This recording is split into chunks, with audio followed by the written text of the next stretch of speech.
Un cordial saludo a todos los oyentes de Radio María. Un día más, con la gracia del Señor, proseguimos el comentario del Catecismo de nuestra Madre la Iglesia. Estamos en la explicación del sacramento de la unción de los enfermos.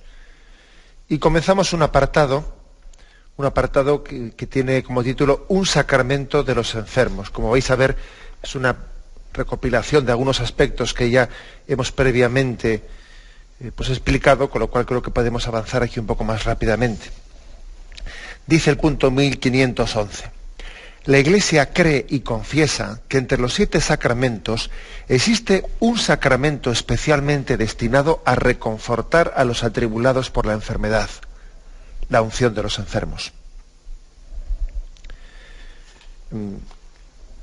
Explicar este punto creo que puede ser una buena ocasión para recordar cómo encuadra el Catecismo los 7 sacramentos.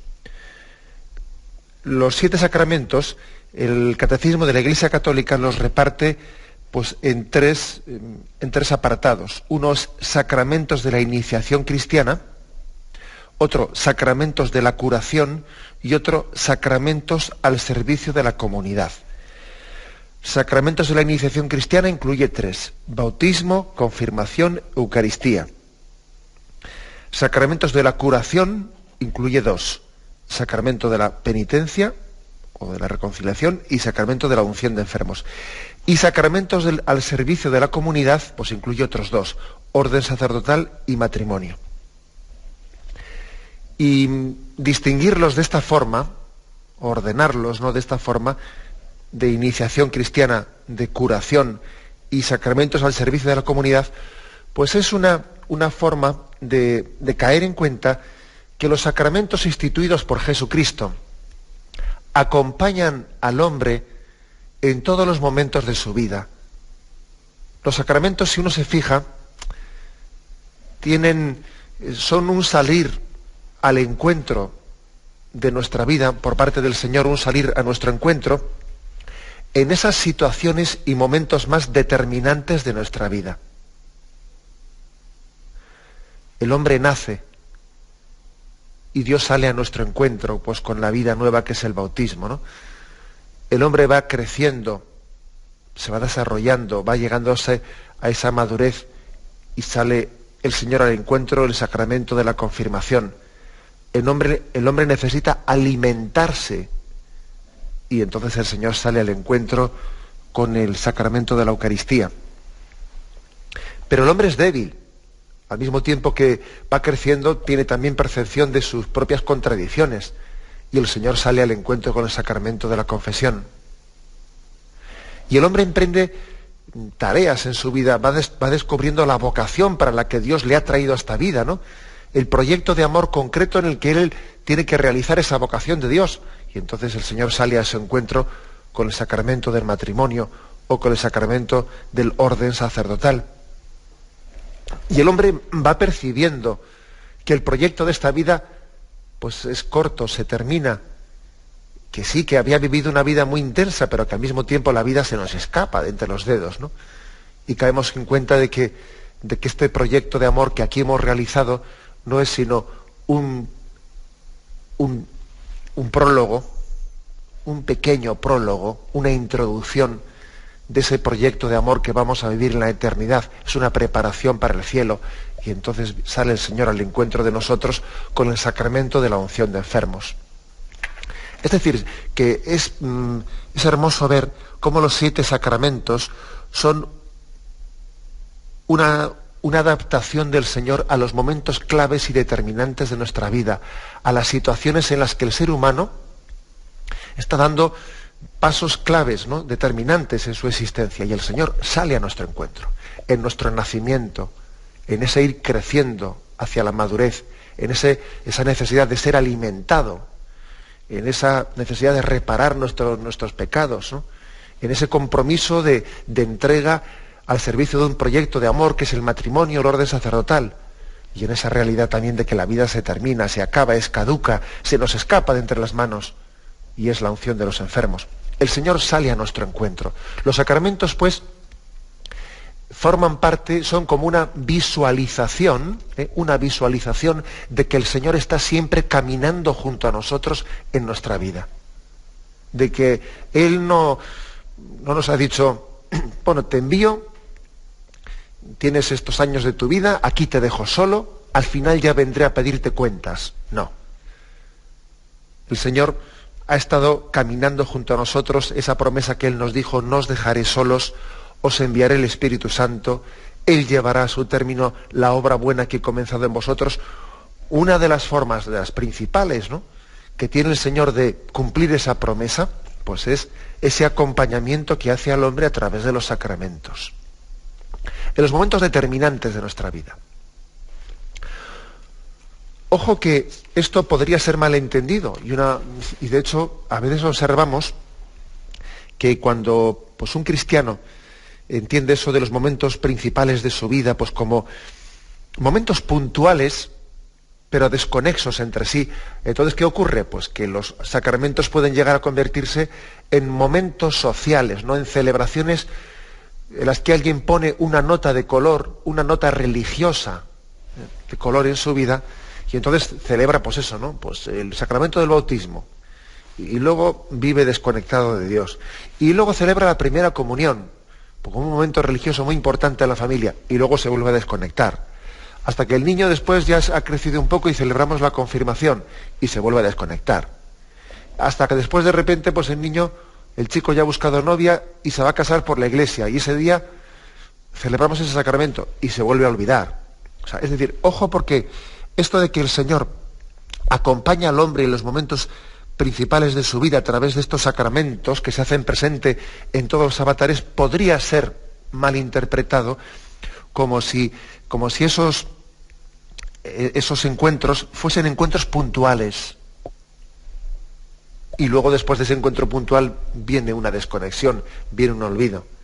Eso sería una malinterpretación y por desgracia a veces así se vive y entonces los sacramentos pues pasan a ser como pues casi celebraciones sociales, o incluso, sí, pues podríamos decir momentos de cierta intensidad espiritual, pero que no llegan a cambiar, no llegan a establecer una vida de intimidad con el Señor. Sino que es aquí, tenemos un momento importante, pero luego nos olvidamos. Sin embargo, entender bien esto que estamos diciendo, que el Señor nos acompaña, es decir que estos sacramentos, estos momentos especiales en la vida del hombre, su nacimiento, su crecimiento, pues también su experiencia de fragilidad en el sacramento de la penitencia, la experiencia de la misericordia de Dios, pues lo que es el compromiso, recibir la vocación de Dios al amor en el matrimonio sacerdotal, recurrir a ser mendigo de la gracia ante la debilidad de la enfermedad y la cercanía de la muerte. Todo esto no es más que, como he dicho antes, un signo eficaz, ciertamente, un signo eficaz de que el Señor no nos deja nunca de la mano, de que como el águila cubre con sus alas a sus polluelos, así nosotros estamos conducidos por el Señor a lo largo de todo el recorrido de nuestra vida. Los sacramentos, pues, no son momentos puntuales, desconexos de una continua presencia del Señor en nuestra vida que nos acompaña, que camina junto a nosotros. Entendido así, uno dice, fíjate cómo el Señor ha querido que esos 7 sacramentos se hagan presentes, pues, en todos los acontecimientos determinantes de la vida. Desde el nacimiento hasta la muerte. Todos los momentos son importantes para nuestra vida. Todos los momentos son religiosos. Todos los momentos son religiosos. Cualquier momento es bueno para encontrarse con Dios. Nosotros a veces pues solemos, pues ridículamente, ¿no? Ridículamente, pues entender que el momento más religioso, pues es el momento pues cuando el niño es más sensible, pues o cuando uno ya es anciano, es el momento adecuado para que el hombre tenga su encuentro religioso. Todos los momentos son religiosos. Sabéis que esta es una pequeña, pues especie de acusación, o forma un poco de ridiculizar o sacar a la luz, ¿no?, el mal espíritu de nuestra cultura secularizada, en el que parece que se dice, bueno, el niño es demasiado pronto para encontrarse con Dios. El niño todavía pues parece que no es su momento, ¿no? Demasiado pronto para encontrarse con Dios. Cuando va creciendo, llega la etapa de joven, y dice, bueno, pues es que el joven está, pues eso, tiene demasiadas cosas en su cabeza, ¿no? Demasiados proyectos en su cabeza como para encontrarse con Dios, ¿no? Luego llega la edad adulta en la que alguien está ocupado pues con todas las responsabilidades de la vida, el trabajo, los proyectos, la familia. Entonces dice, demasiado ocupado para encontrarse con Dios. Luego llega el momento de la vejez, ¿y qué hay que decir? Demasiado tarde para encontrarse con Dios. Sí, primero era demasiado pronto, segundo era con demasiadas preocupaciones, demasiado ocupado. Pues ciertamente hay que reconocer que todos los momentos de la existencia son buenos para encontrarse con Dios, pero verdaderamente el último momento de la vida es especialmente importante. El momento de la vejez y el momento la experiencia de la propia enfermedad son momentos determinantes para encontrarse con Dios. Todos los momentos son buenos para encontrarse con Dios. El Señor ha querido que los sacramentos estén presentes en todos los momentos de la vida, pero es cierto que el momento último de la vida es el determinante. A veces se suele decir, fijaros que en las iglesias están llenas de ancianos, ¿no? Pues faltan los jóvenes, pues es verdad, ¿no? Y sufrimos por la ausencia de los jóvenes en nuestras asambleas eucarísticas, eso es verdad. Pero sería todavía más terrible lo contrario. Eso me lo habéis oído en alguna ocasión y yo creo que es así. O sea, queremos que en la asamblea cristiana estén presentes pues todos, niños, jóvenes, adultos y ancianos, ¿no? Porque el Señor se hace presente en todos los momentos, pero sería más terrible que en una asamblea eucarística faltasen los mayores y estuviesen únicamente los niños y los jóvenes, y cuando la gente ya va adquiriendo una edad adulta y anciana, entonces ya se aleja de Dios, se aparta de Él. Si eso ocurriese sería mucho más terrible, porque uno diría, anda, pero si justamente el momento determinante, cuando se acerca ese momento de encuentro con Dios, de repente van y se alejan. Entonces, ¿qué hemos hecho? ¿Qué hemos hecho para que la vivencia religiosa, pues en vez de ir increscendo, vaya disminuyendo? Claro, pues hemos entrado en una contradicción. Bueno, pues todo momento es bueno para encontrarse con Dios. El Señor sale a nuestro encuentro en todos los momentos de la vida, pero es verdad que como la vida espiritual es un increscendo, cada vez vamos estando más cerca del Señor, cada vez más cerca de Él. Lo lógico es que la cumbre esté al final. ¿No sería bueno pues que uno tenga una experiencia de vida religiosa en la que vaya a menos? Como muchas veces ocurre, que algunas personas dicen, no, yo cuando era joven allí rezaba mucho porque estaba en un colegio religioso y tal, entonces estuve cerca de Dios, luego ya me he ido olvidando. Hombre, pues ciertamente hay algo que no funciona, porque en nuestra relación con Dios, como en toda amistad, pues lo lógico es decir es aquello de hoy te quiero más que ayer, pero menos que mañana. Luego, el momento último de nuestra vida tiene que ser el momento culminante, el momento cumbre. Lo mejor está por llegar en nuestra relación con Dios. Y el momento cumbre de la vida espiritual es el momento de entregar nuestra vida a Dios.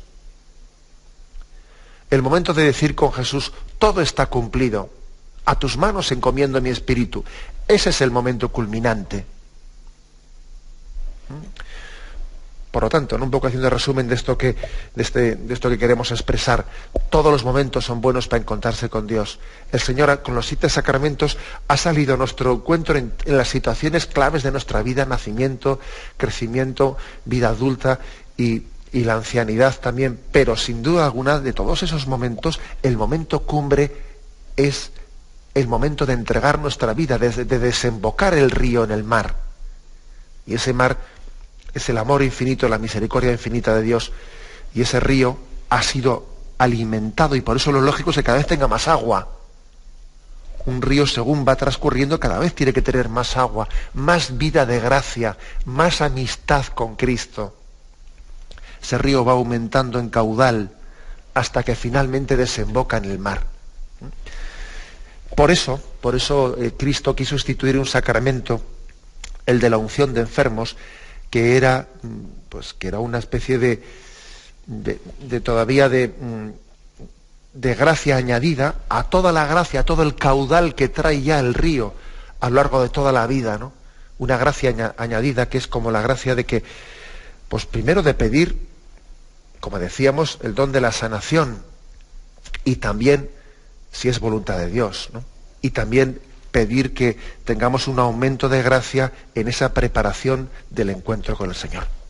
Bien, tenemos un momento de reflexión y continuamos. Estamos explicando el punto 1511 y siguientes del Catecismo de la Iglesia Católica, que están incluidos en el apartado del sacramento de la unción de los enfermos, y en concreto nos faltaba por leer y explicar la parte final de este punto 1511, que dice: esta unción santa de los enfermos fue instituida por Cristo nuestro Señor como un sacramento del Nuevo Testamento, verdadero y propiamente dicho, insinuado por Marcos 6:13 y recomendado a los fieles y promulgado por Santiago, apóstol y hermano del Señor. O sea, aquí se recoge este texto del Catecismo, se recoge una doctrina del Concilio de Trento en la que se dice que el sacramento de la unción de enfermos estaba insinuado en un texto de Marcos 6:13 que dice, ¿no? Los apóstoles expulsaban a muchos demonios y ungían con aceite a muchos enfermos y los curaban. Ahí ya estaba insinuado el sacramento. Y en Santiago 5 ya de alguna manera estaba recomendado y promulgado y dicho expresamente: ¿está enfermo alguno de vosotros? Que llame a los presbíteros para que pongan las manos y unjan con aceite al enfermo. Ahí ya está ya gráficamente recogido. Bien, el punto 1512 dice: en la tradición litúrgica, tanto en Oriente como en Occidente, se poseen desde la antigüedad testimonios de unciones de enfermos practicadas con aceite bendito. En el transcurso de los siglos, la unción de los enfermos fue conferida cada vez más exclusivamente a los que estaban a punto de morir. A causa de esto había recibido el nombre de extremaunción. A pesar de esta evolución, la liturgia nunca dejó de orar al Señor a fin de que el enfermo pudiera recobrar su salud si así convenía a su salvación. El paso de los siglos, pues, también a veces suele ir conduciendo unos determinados hábitos, unas determinadas prácticas, unas costumbres. Recuerdo que cuando explicamos el sacramento de la confesión, también allí explicamos un poco la historia del sacramento de la confesión, y decíamos cómo había ocurrido en los primeros siglos que el sacramento de la confesión al principio era la segunda tabla de salvación, el segundo bautismo. En muchos lugares el sacramento de la confesión durante los primeros siglos únicamente se celebraba una vez en la vida, uno únicamente se podía confesar una vez en la vida, hasta que a partir del siglo V ya pues, comenzó una práctica en la que se podía reiterar el sacramento de la confesión más de una vez. Entonces, ¿qué ocurrió en los primeros siglos? Pues que como, claro, al no poder celebrarse más que una vez el sacramento de la confesión, eso hacía que mucha gente lo reservaba para el final, casi para el momento que estuviese a punto de morirse, pues para poderse morir recién confesado, ¿no? Entonces eso fue como una cierta corruptela. En el paso de los siglos, el sacramento de la confesión casi se fue convirtiendo en unción de enfermos, porque en lo que nosotros después hemos llamado la extrema unción. Bueno, pues entonces, precisamente para hacer frente a esa corruptela, es por lo que también la Iglesia pues, fue desarrollando una forma de la celebración en la que se pudiese reiterar el sacramento de la confesión y no reservarlo para el momento final antes de morirse. Bueno, pues algo parecido también, aunque no es exactamente lo mismo, ha podido pasar en los últimos siglos, pues con el sacramento de la unción de los enfermos, que a base de irlo reservando para el momento último, antes de fallecer, pues entonces se le llegó hasta llamar expresamente extremaunción. Con lo cual, de las dos finalidades que tiene el sacramento, primera, la de pedir la salud, y segunda, la de pedir la gracia del pecador, ¿no? Para que esté confortado y viva en gracia y tenga la fuerza del Señor para afrontar y aceptar su enfermedad. Bueno, pues de esas dos finalidades, la primera casi desapareció. Porque si la primera es pedir la salud corporal, la segunda es pedir la gracia santificante. Claro, pues la primera casi va desapareciendo, porque si celebramos el sacramento de la extremaunción cuando alguien está ya en el momento de fallecer, pues lógicamente nos quedamos solamente con el segundo efecto, con el de pedir esa gracia santificante que nos perdona y nos reconforta en el momento de pasar de este mundo al Padre. Por eso con el paso de los siglos, pues se ha ido haciendo, también la Iglesia ha ido tomando conciencia de que esto no era correcto, de que en el fondo se estaba empobreciendo lo que era la tradición primitiva del sacramento de la unción de enfermos, y entonces en la reforma litúrgica se cambia el nombre de extrema unción por unción de enfermos y se vuelve a recordar lo que la Iglesia desde los primeros siglos de toda la vida de Dios había dicho. Ojo, que este sacramento tiene dos finalidades, la petición de la sanación del cuerpo, y luego también la petición de esa gracia santificante, que nos identifica con Cristo sufriente para ofrecer nuestros sufrimientos con Él. Entonces, ahí hay un caer en cuenta de cuál es la tradición primitiva, en la que este sacramento ha sido instituido por Cristo, y volver a sus raíces primeras, que nunca habían sido negadas. O sea, no pensemos que cuando decimos esto, no, nunca había sido negada, pero había quedado un poco más en lo oscuro eso de que también el sacramento de la unción de enfermos se pide la salud corporal, había quedado un tanto en el olvido. Y la última reforma litúrgica pues recuerda ese aspecto importante. Bien, pues nos adentramos en el siguiente punto, en el punto 1513.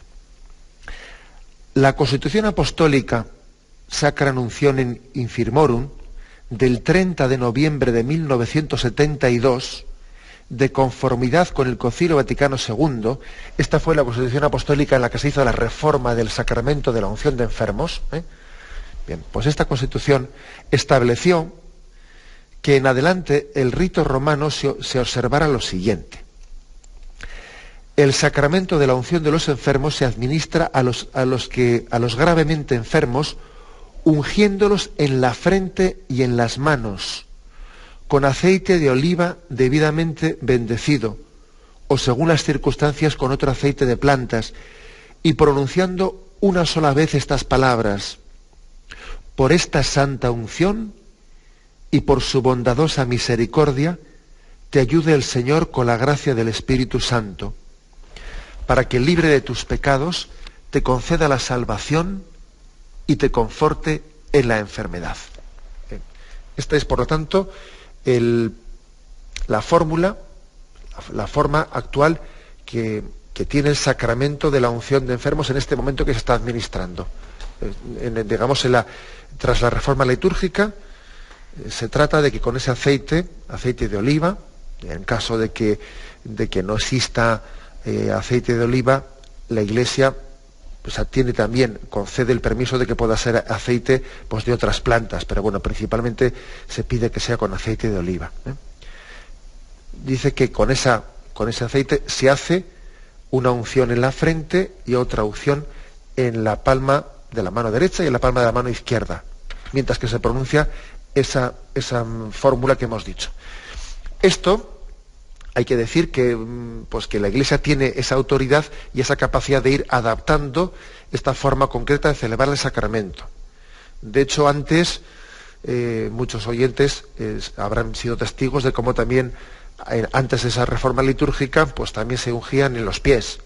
Y tenemos textos de siglos anteriores, pues incluso del siglo V, VI, tenemos muchos textos en los que se recoge otras formas concretas que existieron. Hubo momentos en los que también en algunos lugares en la unción de enfermos se ungía también en los ojos y en los oídos, y bueno, pues de muchas formas.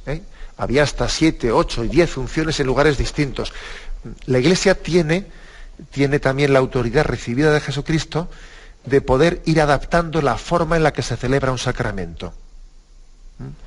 Máxime cuando en el Nuevo Testamento, en la Sagrada Escritura, consta que el Señor sí instituyó un sacramento, pero no consta igual en el Nuevo Testamento de qué forma, bajo qué forma concreta lo instituyó.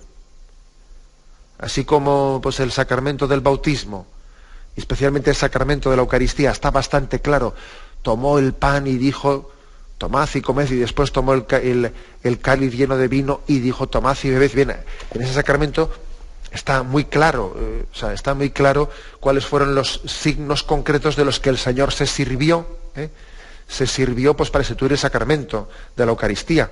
Entonces imaginaros que alguien preguntase, bueno, entonces ¿se podía celebrar la Eucaristía en vez de con vino, pues con otra, pues sencillamente imaginaros, pues yo qué sé, pues con agua? Pues no, porque Cristo lo instituyó con vino y la Iglesia no se considera con autoridad para cambiar una cosa que instituyó el Señor. Bueno, entonces en el sacramento de la unción de enfermos, en vez de hacerlo con aceite de oliva, que es lo tradicional, ¿se puede hacer con otro aceite distinto, de girasol? Pues sí, y ya veis como aquí también la Iglesia dice que en caso de necesidad se puede hacer con otro aceite. ¿Por qué? Pues porque no nos consta con qué aceite concreto pues el Señor lo instituyó. O sea, no nos consta que existiese una voluntad expresa del Señor de hacerlo de una forma o con una forma tan concreta y determinada. Nos imaginamos que la unción en la Iglesia primitiva se haría con aceite de oliva, que por eso allí en Palestina pues ya sabemos que hay muchos olivos, pero como os podéis imaginar, la Iglesia no se considera, no se considera con autoridad de cambiar algo que sabemos expresamente que viene de Jesucristo y está recogido en las Sagradas Escrituras, ¿no? De lo contrario, la Iglesia, cuando no consta tanta concreción, no está tan concretado y tan detallado, ella misma, con esa autoridad que ha recibido de atar y de desatar, la Iglesia va dando forma a los sacramentos instituidos por Cristo. Creo que esto es importante también que lo entendamos. La Iglesia ha recibido un poder, una autoridad para ir también dando forma a los sacramentos instituidos por Cristo. No puede cambiar, evidentemente, todo aquello que venga del Señor y está recogido en la Sagrada Escritura y en la tradición de la Iglesia, pero la va dando forma. Y por eso el sacramento de la unción de enfermos, pues ha habido momentos en los que la unción se hacía también en la planta de los pies, o en los oídos, o los ojos, o lo que fuere. Pero en este momento concreto, la Iglesia, pues con toda su autoridad recibida del Señor, con esa asistencia del Espíritu Santo, ha concretado la forma del sacramento, de la celebración del sacramento de la unción, en 3 unciones: en la frente y en las 2 palmas de la mano. En las 2 palmas de la mano, mientras que se dice esta fórmula: por esta santa unción y por su bondadosa misericordia, te ayude el Señor con la gracia del Espíritu Santo, para que, libre de tus pecados, te conceda la salvación y te conforte en la enfermedad.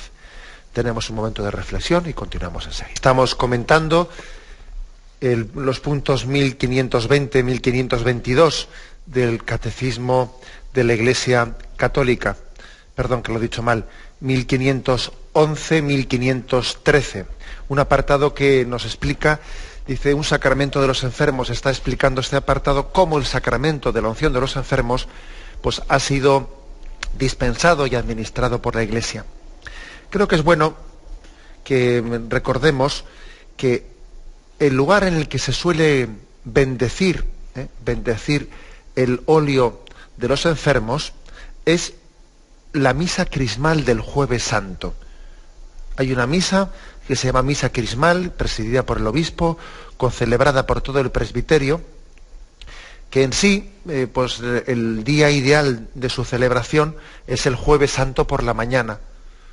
En algunos lugares así se hace, pero es cierto que muchas diócesis se suele adelantar Se suele adelantar la celebración de la misa crismal, pues por motivos evidentes, porque pastoralmente todos los sacerdotes que suelen concelebrar esa misa con su obispo, pues el Jueves Santo por la mañana pues están igual muy ocupados en las confesiones, etcétera. Entonces es muy frecuente que esta misa crismal, por motivos pastorales, suele ser adelantada al miércoles, incluso también al martes. La misa crismal es una misa en la que se bendicen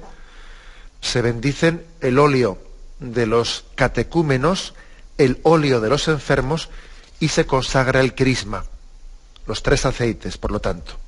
Allí se ponen como 3 ánforas, así solemnes, y una de ellas es el óleo de los enfermos, otra el óleo de los catecúmenos, con el que se va a ungir a los catecúmenos, y otra es el crisma. El crisma también, con el crisma se confirma, se hacen las ordenaciones sacerdotales y también se consagra al bautizando. Se le llama bendición al aceite de los enfermos y al de los catecúmenos, y se le llama consagración al crisma. El crisma se consagra. El crisma, que sabéis que es mezcla de aceite y perfume. Se consagra ese crisma porque con él se va a consagrar al sacerdote, se va a consagrar al confirmando, se va a consagrar al bautizando.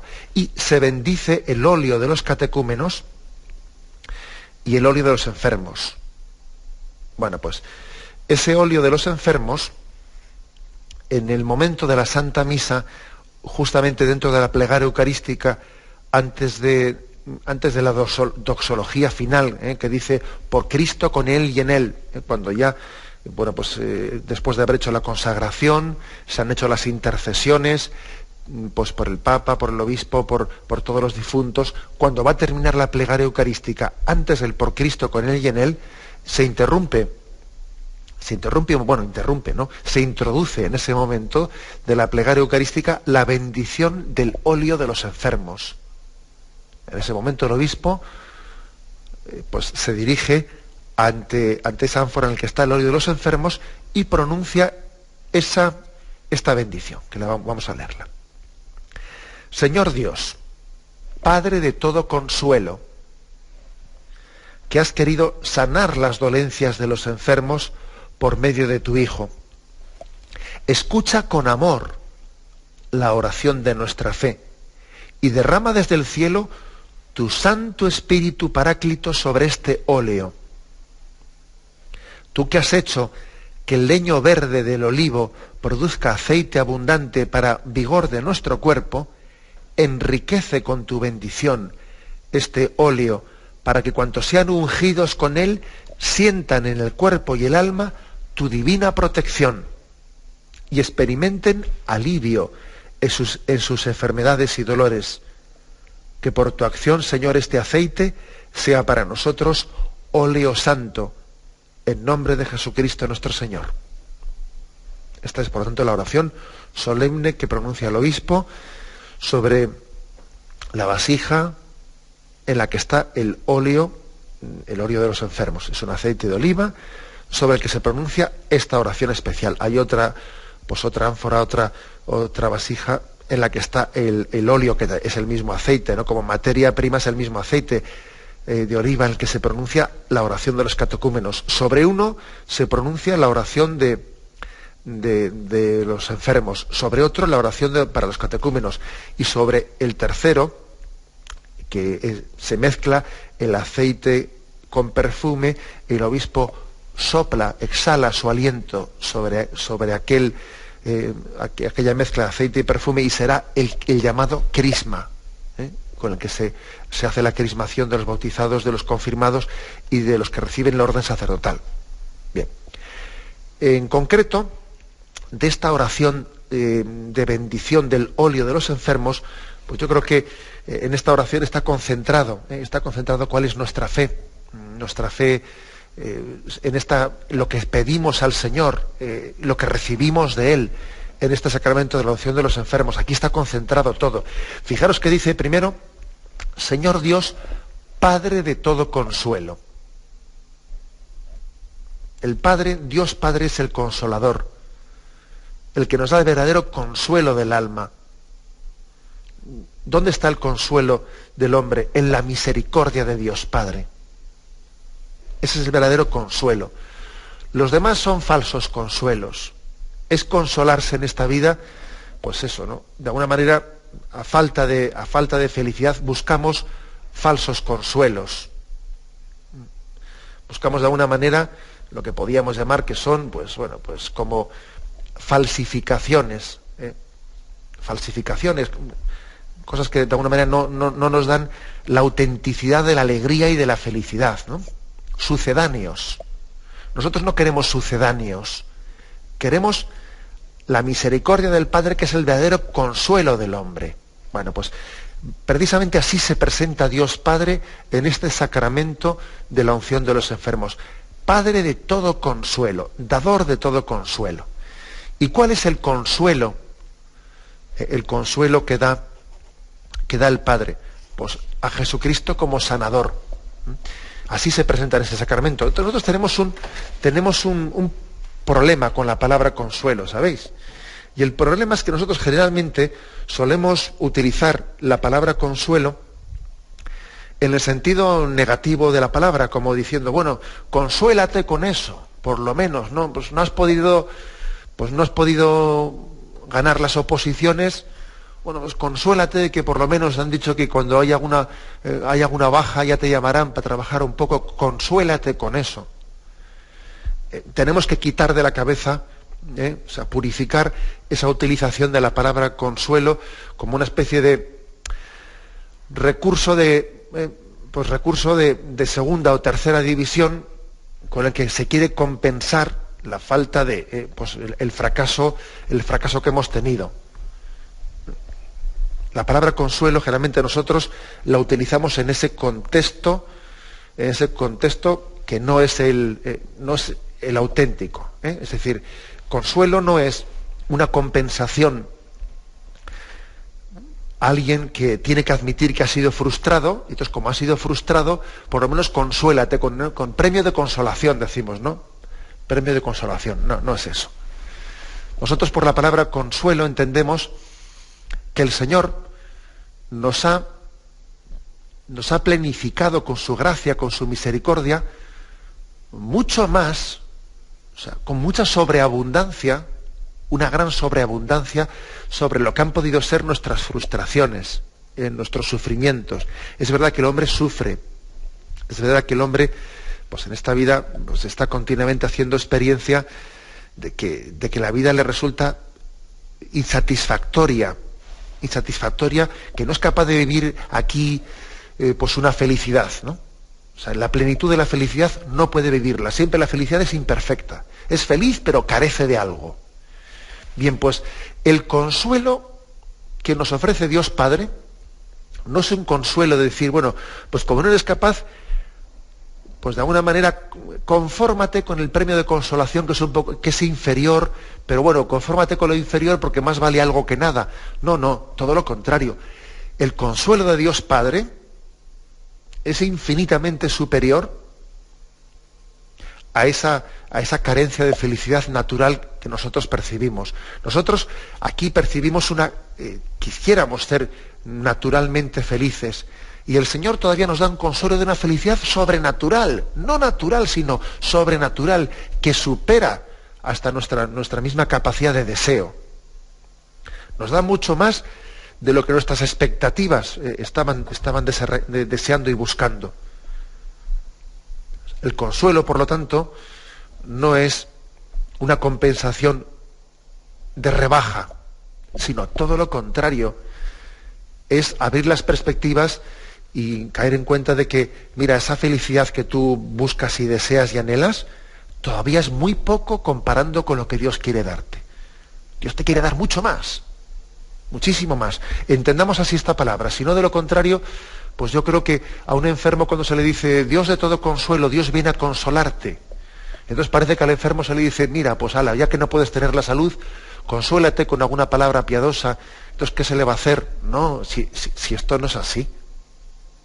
Si venimos a darle a este enfermo un don infinitamente superior al que él estaba, a esa carencia que tiene de salud.